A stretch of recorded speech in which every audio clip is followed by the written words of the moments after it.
And we're live. Hey, welcome everybody. This is good old and smile when you say old Capt Ron here at Fearless Flight Live, our weekly show on Facebook for anybody out there who's a little bit nervous or a lot nervous, whatever the case may be. Or if you know somebody who's afraid to fly, or you just like to talk about airplanes and airlines, this is this is a competition in the background there. Anyway, we're with you live, and as usual, you can see my first officer and technical genius there, Dieter Staudinger from Toronto, where the Blue Jays are apparently in the World Series, I guess. Yes, they are. Oh my gosh! And then below is my guest tonight, Michael Friedman. Who? What do you hear about this guy? Unbelievable! It changed my life. And he's going to try and tell you how I changed his, but don't believe it for a minute. He had a good thing going before he even came into my life. So anyway, Dieter's going to go off and look for comments. Feel free to leave a comment if you're watching this or the replay. And I'm going to go right now and go over to our title slides if I don't choke to death here. Okay.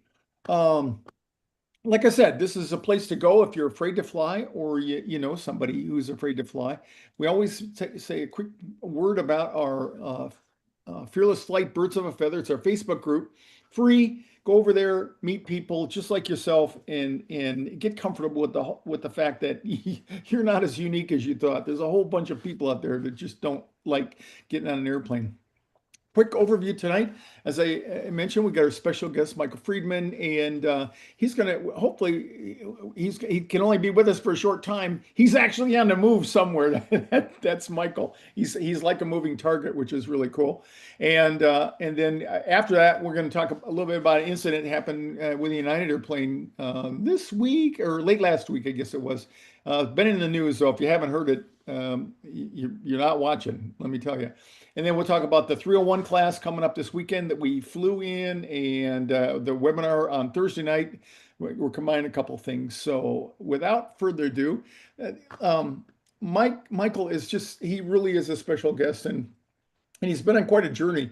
Like many of us, he felt had those familiar feelings, racing heart, uneasy thoughts, and what ifs about getting on an airplane. And what makes it even more inspiring, though, is his courage is matched by his compassion. He is one of the most generous people I've ever met, and it was my pleasure to fly with him over the years. I was worried about my reputation because we flew together so long, man. I think it's been over 20 years that I've known him. And his son was playing hockey here in the Phoenix area, so we got together over the weekend, and I talked him into coming on and talking tonight. So, hey, Michael, great to see you. And I'm going to leave this picture up there. So start out with just this, and then we'll go into whatever you think is relevant for that people need to know about you, and I'll try to prod you with questions. So tell me about this, because that's what I advertise today more than anything, and not how you overcame your fear of flying, but all the good things you do. So what's the story behind it? You wrote me a text about a month ago that said big war stories, and I thought I didn't have no clue that they was actually really war stories. So I'll shut up. Go ahead. Well, first of all, Ron, thank you for letting me come on. Thank you for your help with getting me to fly.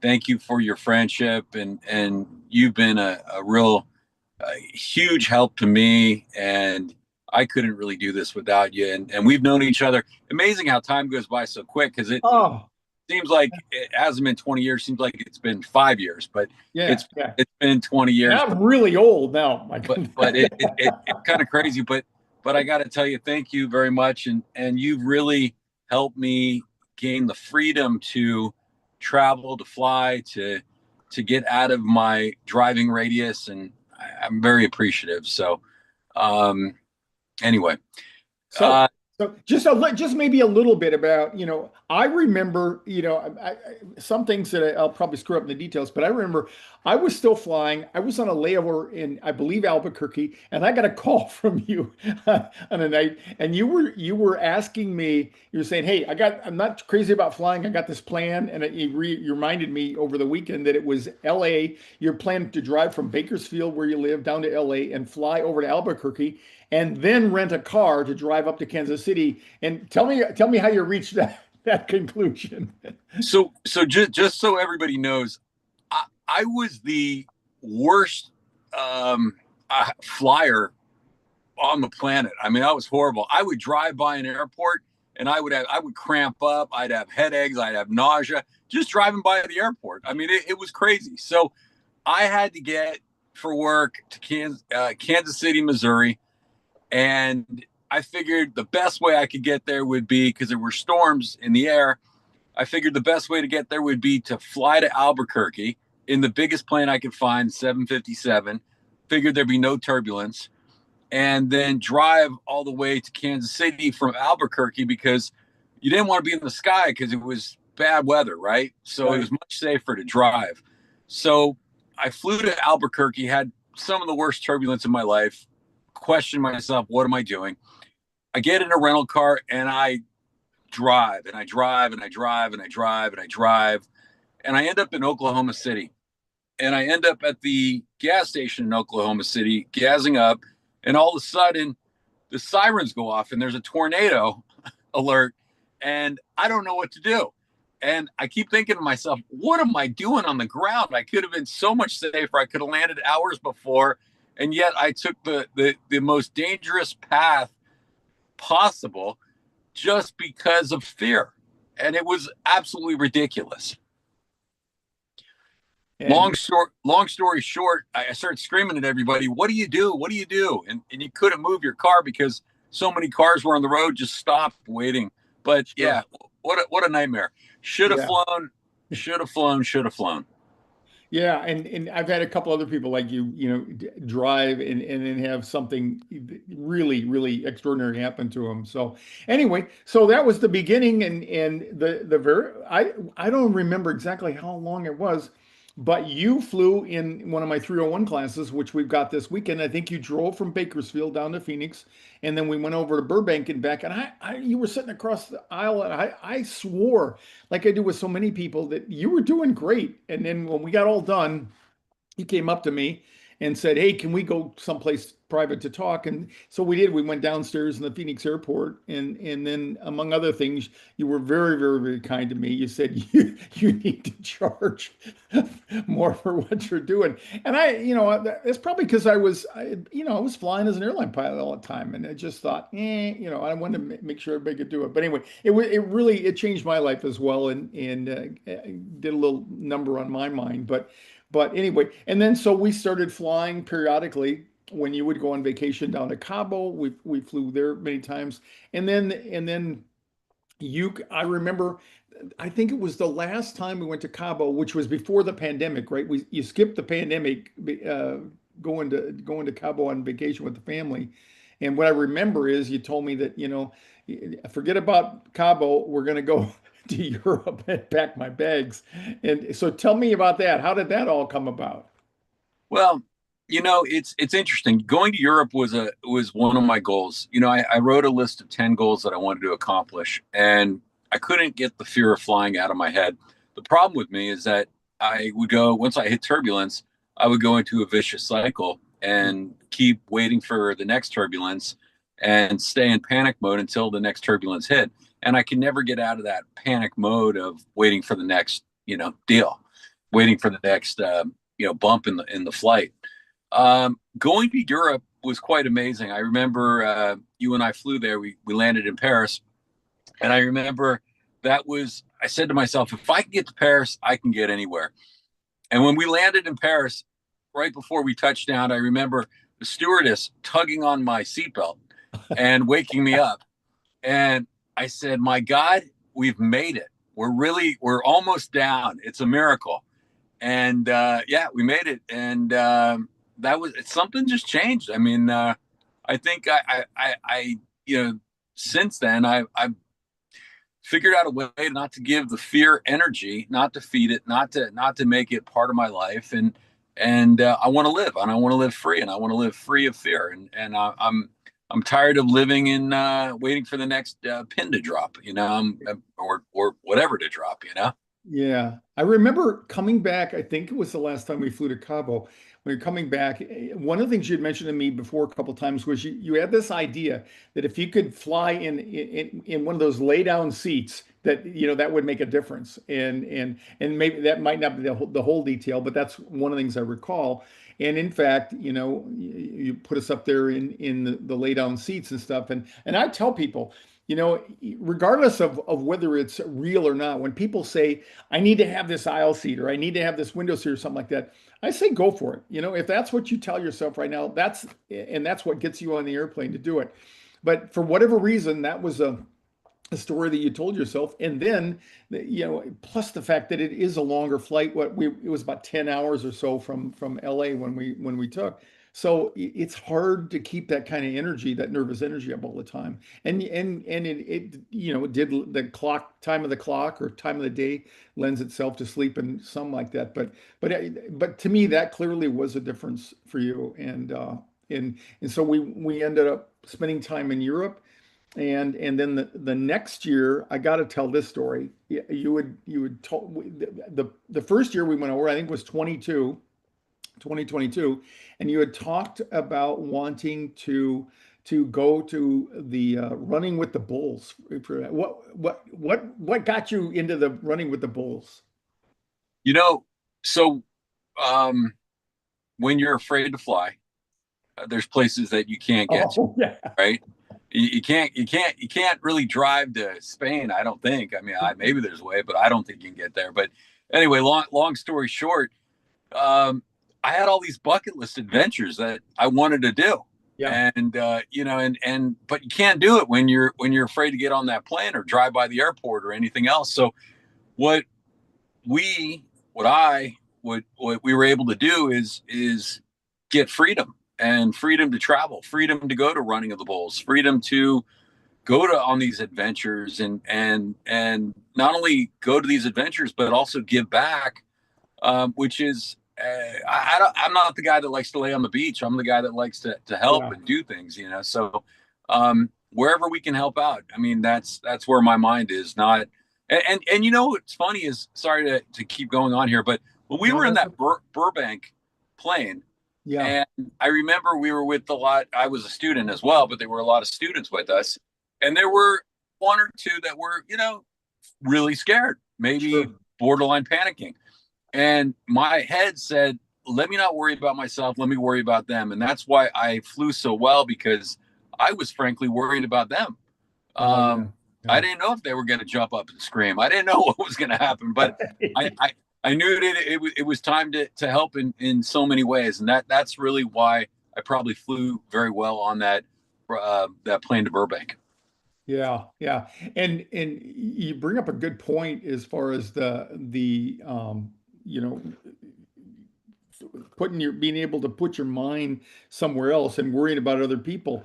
And I say, whatever port in a storm is available, you take that. And the part I really want to accent is your generosity, because that's one of the things that's touched me so much. Not only with talking to other people who also have been afraid to fly, but with what I witnessed on if in other times, just even on the vacations that you included me in going to Cabo, but when we went to Europe, and when we went the in 2023, when we went back to go to the running with the bulls, I remember you asking me, he says, hey, how about a side trip to Ukraine? And hey, I've been to Vietnam, but I fired my travel agent after I got back from Vietnam. And I just thought it was so funny that we were considered doing that. And I want to mention that because we've got some slides here that talk about that. If I can get this thing to come up. Oh, I always do this to myself. Let's see. There we go. And can I move this? I don't know how I get this thing stuck, but it won't go for it. Well, whatever. Okay.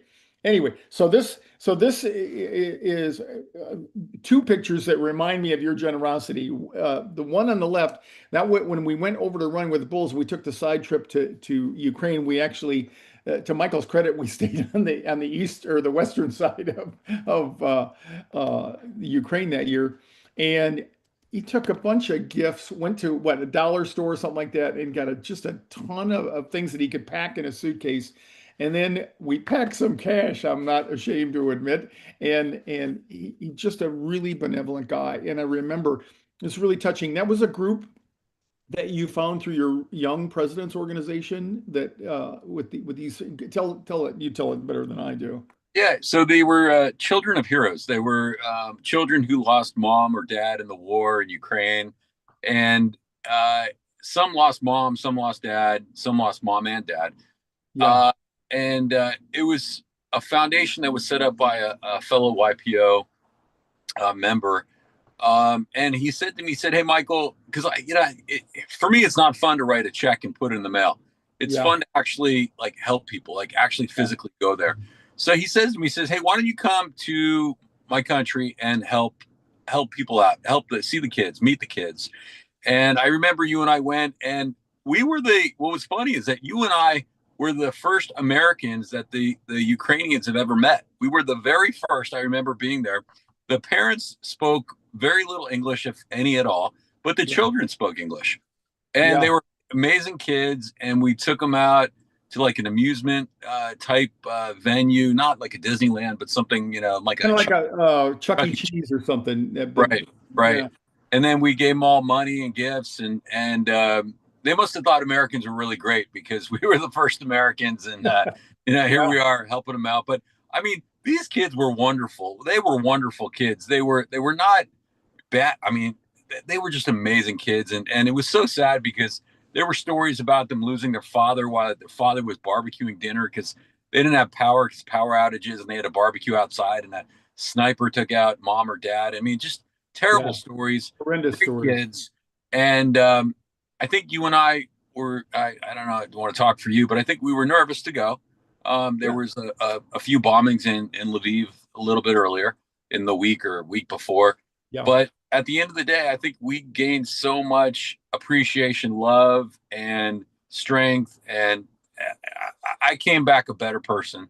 I think you came back a better person. And it is incredible. And we were talking over the weekend about, the real value in life. The secret, it seems, is it's not the people who get stuff. It's the giving and watching them and appreciating that. And I think that's why I was so enamored with you, and because that's really kind of why I did this, and that's why I never charged for the longest time, because I just enjoyed it so much and still do. This is, if you'd told me I'd be doing this when I'm 78 years old, I'd said you're out of your freaking tree.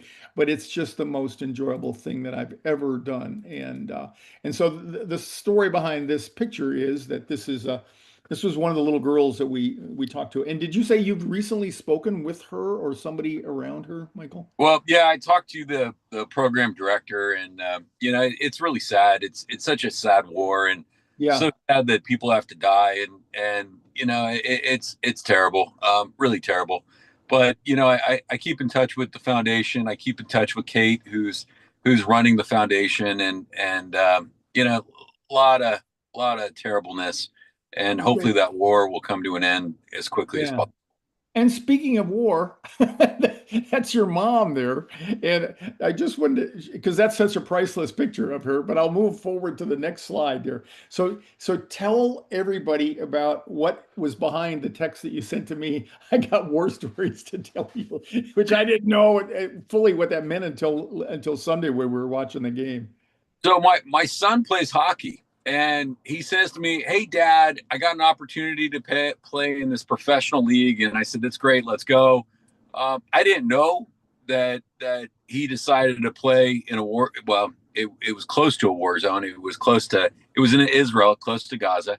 And obviously I had no idea that, the Iranian-Israeli war would break out while we're traveling there. Yeah. So timing was off, but we spent 12 nights in a bomb shelter, 3 to 4 times a night running down there and trying to get 17 floors below ground because we were on the 17th floor, actually 19 floors. But that was a tough time. I mean, when you don't sleep all night, all day, and you just, you're not fun. But Anderson was my neighbor, and he was in the hotel room next to me, and had some great conversations with him. Really nice guy, and it was a hell of a trip. And these are some of the IDF soldiers, and the one down in the lower left-hand corner there. Yeah, those were the IDF soldiers. They were actually protecting the Druze, the Muslim Druze, on the border of Syria, and they were. So it wasn't enough just to go to Tel Aviv at the beginning, coincidentally, of the Israeli strike on the Iranian nuclear facilities. You decided that you take a side trip to Syria, right? Well, those guys, I got to tell you, Syria's in a civil war, or it was in a civil war at that time. It was terrible. People were killing everybody, and these guys were protecting the Druze, and the Druze weren't even a part of Israel, but they were doing really a peacemaking deal on that border with Syria, and they got a lot of courage. I got to tell you, a lot of courage. Wow. And so you were supposed to go over there, or your son was supposed to be over there for 30 days. How long did the trip last, and how'd you get out of there? Well, it lasted about 3 weeks because they closed the airspace. The only way to get out was to go through Egypt or through Jordan, but both ways weren't very safe, and it was a long journey. My mom was 85 years old. Yeah. Wasn't really a good idea to drive her through the desert for how many hours it was to get to Cairo or wherever we had to go. So we were very lucky. The American Embassy really took great care of us, flew us out on a emergency plane. And I tell you, if you're afraid of flying and you got missiles coming in, which they came in 7 times as we're boarding the plane, literally 7 times we had to run to the shelter as we're in the airport, and you're taking off. That's one hell of a way to get, to not be afraid of flying. That'll really make it easier the next flight. It's one of the things I've noticed or learned over the years is how our fight or flight mechanism has this automatic priority system, and I've joked with people. I said, imagine you and I are going to fly and you're afraid to fly, and we get on the airplane and you're thinking, you're finding some comfort with me sitting next to you, and then I pull a gun. What happens to your fear of flying? Like it completely disappears, because now you got a new problem that ostensibly is more threatening, and that's a good point you make. It's just incredible to have that, and you move from one thing to the other based on avoiding what you perceive to be the greatest risk there. So anyway, I want to thank you, Michael, for coming on tonight. And what advice would you give for somebody? I tell you that everybody says I'm the worst, and all this, and he wasn't real. Michael's really not that. He couldn't have been that afraid. Here's my advice, and from someone who I was the worst. I was the worst. I mean, at flying, I was so afraid. I was so terrified. And I would say, give it less importance. The fear, give it less importance, and not only give it less fear, but recognize that life is short. Life is really short, and if you want to go travel, if you want to go to Europe, if you want to go on some missionary work, if you want to go do something, you just got to have the courage and strength to do it. But I guess, we tell ourselves these stories. I can't do it. I can't this, I can't that. And, it's just a story, but we can do anything. We can really do anything. But, we limit ourselves by telling ourselves stories. But the truth is we can do anything. And we can get past the fear of flying. I'm not 100% perfect, but and maybe I never will be, but whatever. But if something's important, if it's important to be somewhere, I'm not going to stay locked down like I've been, because life is just too short. Yeah, and since we last flew, you're probably close to 36 times you've been in the air now. Ron, I used to take a picture of myself on every flight and tag you. And then I realized that this is probably overkill, but I want to say, the more you fly, the better at flying you get. So those of you who fly once a year, once every 10 years, once every 5 years, go book a flight tomorrow. Go book a flight with you. I don't care where you go. Just keep flying. Don't get stuck in a position where you can't fly, you just can't do it. Never say no. Just don't let it win. I'll call it the dark side. Don't let the dark side win. Yeah, yeah. And the thing that other than the other things I've admired about you is your resilience and your persistence in it, and willing to reach out to anybody that could help you. I think that's the real wisdom and the courage that you had. And that's what makes it different for so many people who just don't ever get there. About 10% of the people who would identify with being afraid to fly never, they're the only ones that'll do anything. About 90% of the people just live with that the rest of their lives. So thanks. I know you got someplace to be here in a couple of minutes, and I really appreciate you, Michael. Gosh darn it. You're just one of my heroes, and you are an inspiration to me as well. So thanks for coming on. Hey, Ron, you know what? It's going to be my favorite when I come out there. If I could ever beat you in pickleball, I can't wait. Hey, people that don't know, Ron is an amazing pickleball player. Don't let him fool you. He's really good. Really good. Ron, it was great talking to you. Yeah, thanks, Michael. Take care. All right. Be well. Bye-bye. Okay. We didn't have any time for questions or anything, but Dieter, if you got any that or comments or anything like that. There were lots of hearts flying at different parts. I mean, it's just so inspiring to hear Michael, talk rather nonchalantly at this point about some of the crazy stuff that he's been through. But yes, of course, if you can and you can fly with Capt Ron, that's definitely I'm gonna say the fast track. However, this is not the only way.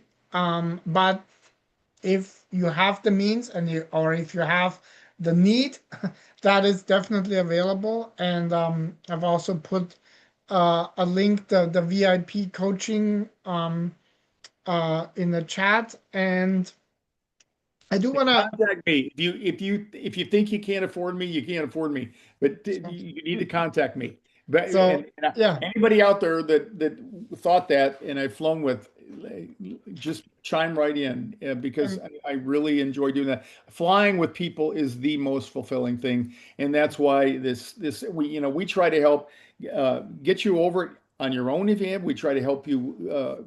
We try to give you some things that your partner can do, the people who love you, because they don't know what to do for people like you, and it's just torturesome for them as well.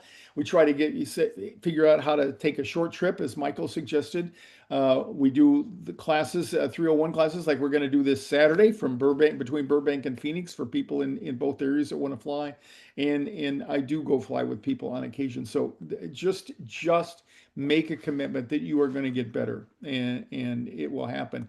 So I think just because there were a couple of comments, what I don't want people to take away is that they have to fly with you in order to overcome their fear of flying. That's the worst thing you could think. You think you need me to fly with you. But obviously we had somebody on who had both the means and the needs. But I really want to drill down on one thing, and that is purpose. And I think that really came through from the interview with Michael, at least for me. Because somebody's asking, well, I wonder if he would have taken the trip if it wasn't for you. And obviously that's after the fact speculation. I think he would have. Would he have done as well? Probably not. But, just like Michael said, you can buy a Southwest flight somewhere 45 minutes away from you for 50, $100 one way. So it really doesn't have to be, like, oh, I got to fly a long distance. It's the practice and it's the mindset that's really, really important. And I do want to, before we do anything else, I do want to say this. Thursday, because you just mentioned the flight from Burbank to Phoenix and back, as well as Phoenix to Burbank and back.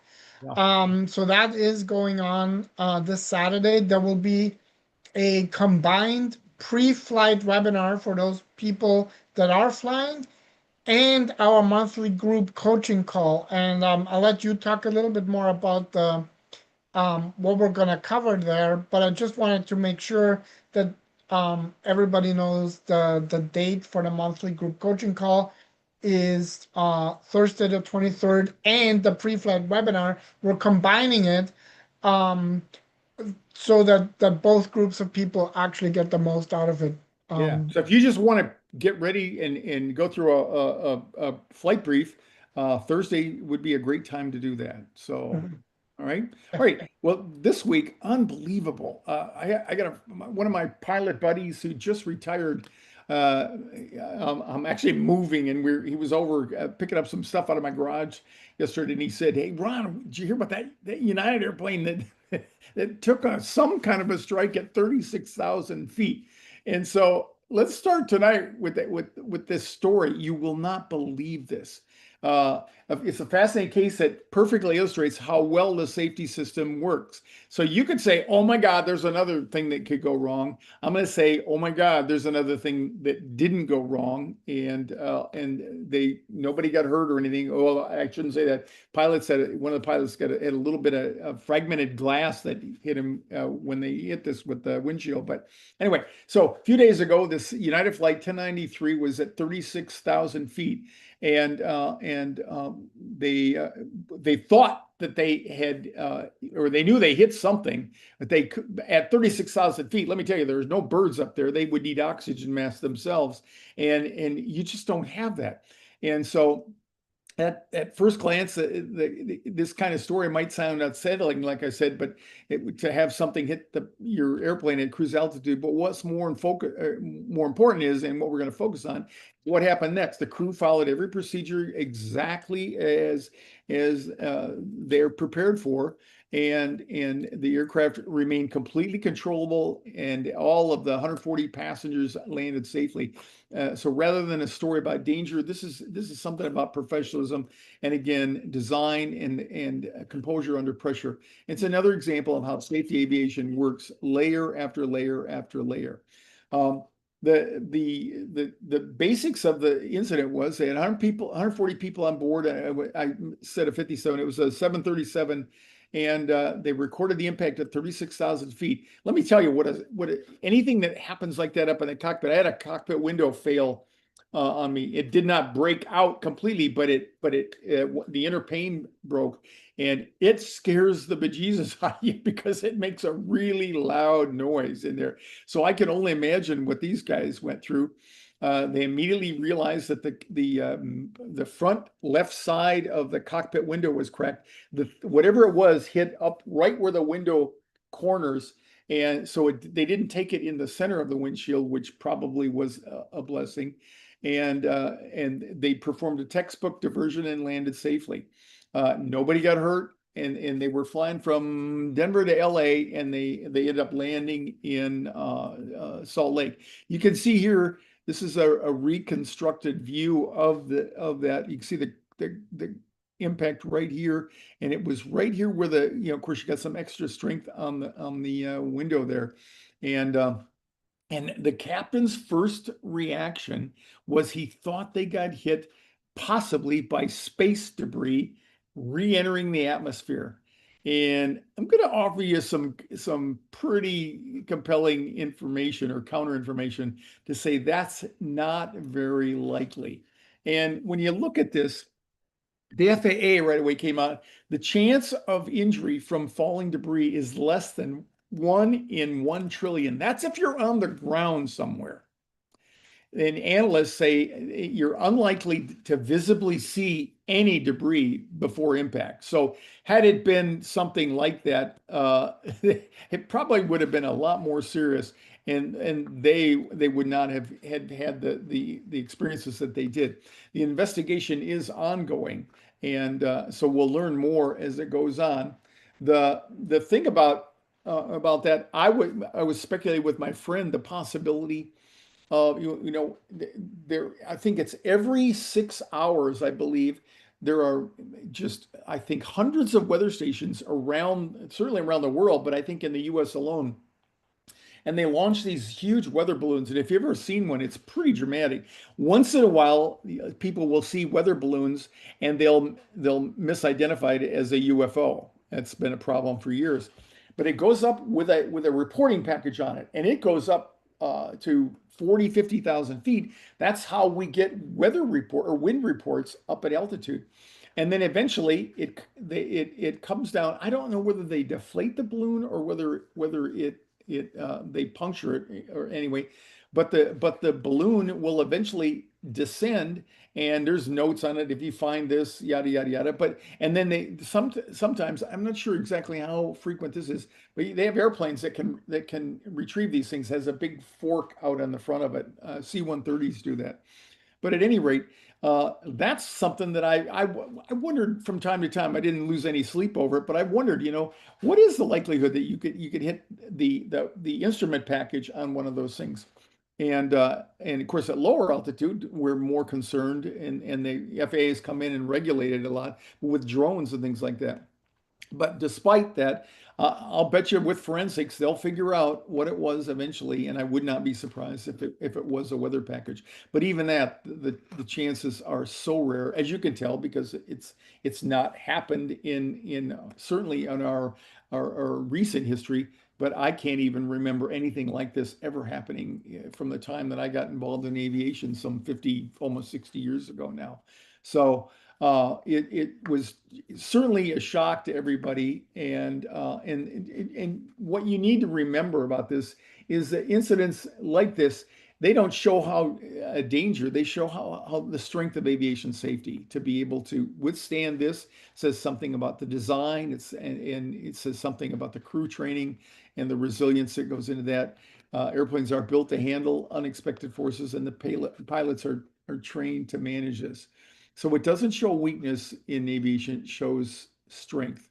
And the things that I would like you to take away from that is that it's easy to think about how something went, or it's easy to think about what could have gone wrong, but it's a little bit more of a stretch to think to how many things went right on this day.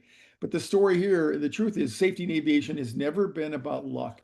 It's about engineering and discipline and teamwork. And every flight, every day, thousands of people, engineers, pilots, air traffic controllers, maintenance teams, everybody plays a part in this carefully built system designed to protect you and me out there. And even when something strange or unexpected like this happens, the system works. So the airplane absorbed the impact, the crew followed their procedures, and everyone on board landed safely. And that's not a coincidence. That's due to that was done on purpose because of people that work together as a team. And it's about the resilience of aviation in this day and age. And it's also the result of decades of learning and innovation and commitment. I've said this before. I was so fortunate to fly in the era that I did, and it's getting even safer. Flying back in right after the Wright brothers first flew, and in the early years of aviation, it was a lot riskier to fly. And I'm grateful for all the things that we learned in that era, and all the people and all the contributions that they made. So anyway, if you got any questions, we'd love to hear from them. Again, Dieter was talking about, we got the 301 class coming up this Saturday. Maybe a little late to buy it if you're trying to get the cheapest ticket, but if you're still on the fence and you got the resources to do it, we'd love to have you. You can board us in Burbank or in Phoenix, either one. These are the flights here, and I'm thinking that Dieter he'll at least have the link in there that you can go over and get these flights. We're going out of Burbank at 11:35 in the morning. We'll arrive here in Phoenix at 1:15 in the afternoon. 45 minutes. I'll join up with the people in Phoenix, and we'll take off at 2, get back to Burbank at 3:25. We'll have a debrief. We'll talk. We'll celebrate. And then those of us from Phoenix will be getting back on at 8:35 in the evening and get back here at just after 10 o'clock. Sorry it's so late coming back, but that's the only combination that worked with me getting over there, getting back, getting over and getting back in the same day there. So the flight prep on October 23rd, like Dieter said, we're going to combine our monthly live coaching session. So if you're a member of the Fearless Flyer Club, you already have a seat here. If you're not, but you're flying with us on this weekend, you get a free seat or an included seat to that. And then if you're in neither of those categories and you just would like to come and build yourself a little personal checklist for a flight with us, and catch the briefing, you can join us to join the monthly group coaching sessions. This is the theme, Confident Flyers Pre-Flight Briefing from Preparation and Possibility. This is the link where you can go if you're not pre-registered, and it's going to be this Thursday, October 23rd, 6:30 p.m. Pacific, 9:30 p.m. Eastern. We really would love to have you there. If you've never been, try it out. I think the monthly coaching briefings are one of the best things that we do. They're certainly the most cost effective. And you'll not only listen to Dieter and I, but you'll be listening to other people as they try to outline their own and build their own flight plans to get back in the air. So, Dieter, any last words or questions out there, comments? No, I just put